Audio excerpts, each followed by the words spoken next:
Afterburner. And here we will be looking at the European version, originally developed by Sega and published by Activision in 1988. Also the US version, released in 1989, developed by WeB Games and published by Mindscape, which was more of a true port of the arcade original in my opinion. The North American version is played in full screen and is arguably the more accurate of the two, but runs slower and has a very limited HUD. The European version, by contrast, is faster but plays in a window. The Grumman F-14 Tomcat, capable of Mach 2.34 and at the time were armed with the longest range air-to-air missiles in the world. This was the US Navy's premier carrier-based fighter. Then there was Sega, Japan-based maestro in producing top-quality coin-ops.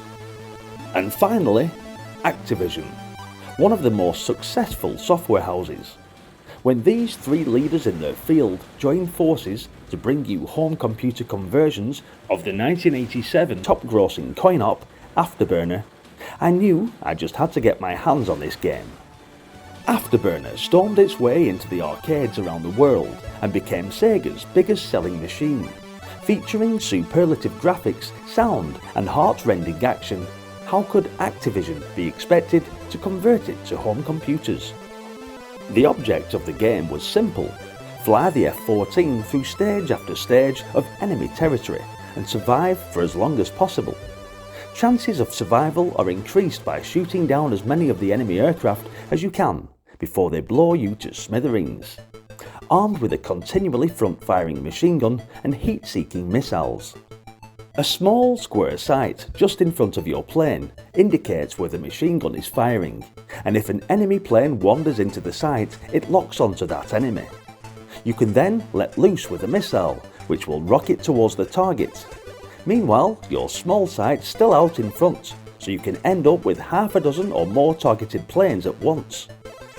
Dealing with the enemy like that is not such a problem at the start of the game, as long as your reactions are swift enough to bank left and right, avoiding any incoming missiles. The problems really start when enemy planes and enemy heat-seeking missiles begin their onslaught.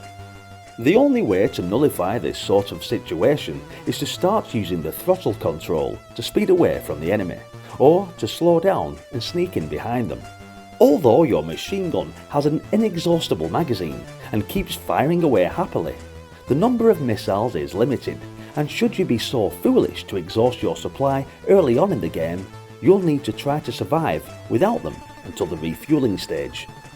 This occurs when either a large tanker plane comes flying over and drops a cable which will attach to your plane automatically, or when a landing strip comes into view and your plane lands to refuel. Afterburner is pure sky-high mayhem, which won't be taxing on the brain, but your reflexes and joystick control will take some serious testing. The UK version took a bit of a tanking, and although I did find it playable, the novelty soon wore off. The graphics were a little blocky, to the extent where it became difficult to figure out what the heck was going on most of the time, and it was almost inevitable that you'd eventually get blasted with an enemy missile. It's such a shame too, as I loved the big box it came with, and I clearly remember the poster included in the packaging.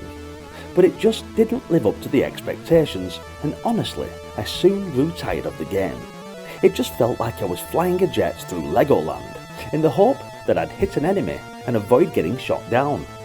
Not exactly pulse racing fun like in the arcades.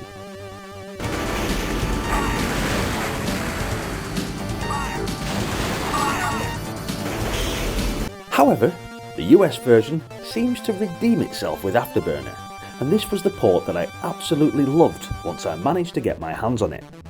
This is how the European version should have been.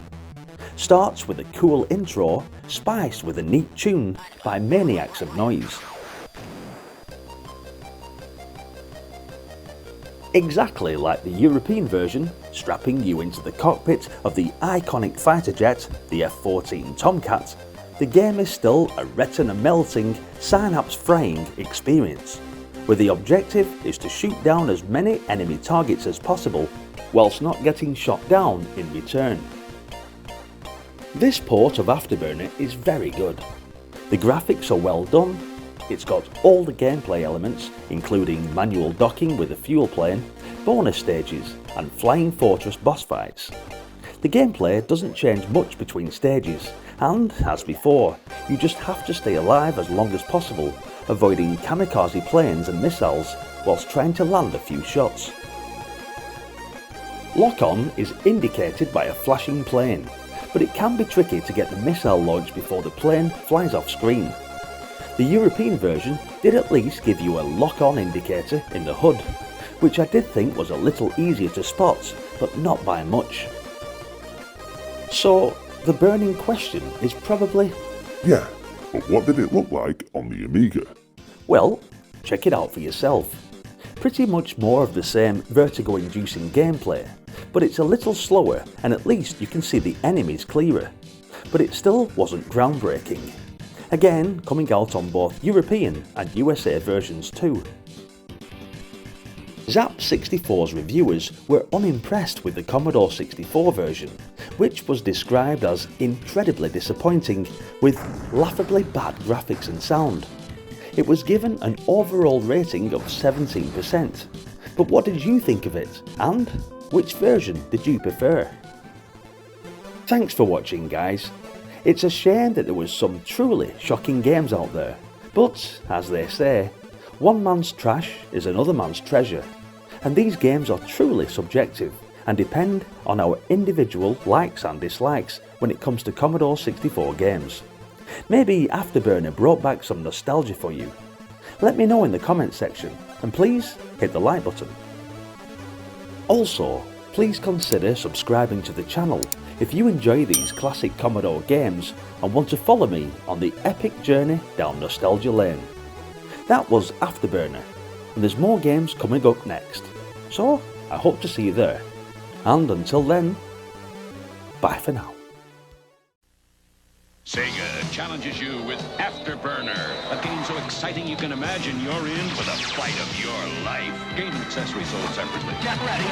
Afterburner gives you the real dogfight excitement of the arcade version. Yeah. Like barrel rolls, nosedives, supersonic speed, and radar lock-ons. Your turn to burn.